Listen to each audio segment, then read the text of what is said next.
বিশ্বকাপের আগে বউ ঘরে তোলার চেষ্টা চলছে, তাই বিবাহ করে ফেলেছে।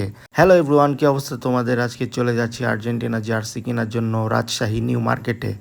পুরা বিশ্ব জানে যে আর 6 দিন পরে বিশ্বকাপ শুরু হচ্ছে।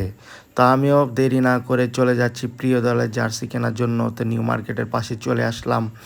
নিউ মার্কেটের কাছাকাছি এসে কি বকছি কি জানি মনে পড়ছে না। তো এভাবে চলতেই চলে আসলাম নিউ মার্কেটে। তো নিউ মার্কেটের পকেট গেট দিয়ে এখন ঢুকে যাচ্ছি। ঢুকে যাওয়ার পরে এখানে বাইক পার্কিং করে দিয়ে সামনে যে দোকানটা ছিল সেই দোকানেই ঢুকবো। প্রথমে যে ভিড় রে বাবা, ভিতরে যেয়ে দেখছি প্রচণ্ড লেভেলের ভিড়। প্রথমে বাইরে দেখে নিলাম, তারপরে ভিতরে আসলাম। এই জার্সি কোয়ালিটি ভালো ছিল না, তারপরে দাম বেশি বলছিল, তাই কিনলাম না। এই পাশে জার্সি চেক দিছিলাম নেওয়া যায় কি না, তো অন্য দোকানে চলে আসলাম। আমি খুঁজছিলাম ফুল হাতা জার্সি। আমি ফুল হাতা ছাড়া হাফ হাতা পরি না, তো কোথাওই ফুল হাতা পাচ্ছিলাম না, তাই নিউ মার্কেট থেকে বের হয়ে অন্য একটি মার্কেটে যাচ্ছি। তো এখন রাস্তায় আছি, তো এই সাইড দিয়ে ভাবছি যে মানুষের কি হাত নাই নাকি, মানে হাত কি কেটে ফেলে দিয়েছে যে ফুল হাতা জার্সি খুঁজে পাওয়া যাচ্ছে না।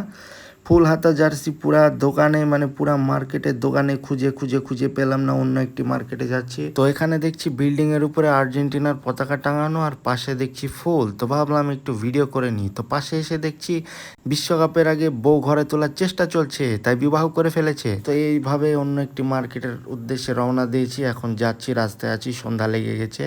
তো চলে আসলাম এই দোকানে। আসার পরেও জিজ্ঞাসা করলাম ফুল হাতা জার্সি আছে কি, তো বললো নাই। মানে একবারে ফুল হাতা জার্সি কোনো দোকানেই পাচ্ছি না, বুঝতে পারছি না মানুষের হাত কি কেটে ফেলে দিয়েছে নাকি। তো লাস্ট এই দোকানে আসলাম, এসে চেক দিলাম, এখানেও নাই ফুল হাতা জার্সি। তো এইভাবেই মেজাজ টেজাজ খারাপ হয়ে গেল। এখন বাসায় চলে যাচ্ছি, অন্য কোনো অ্যাঙ্গেলে ট্রাই করব, অন্য কোনোভাবে কেনার চেষ্টা করব। ততক্ষণের জন্য গুড বাই।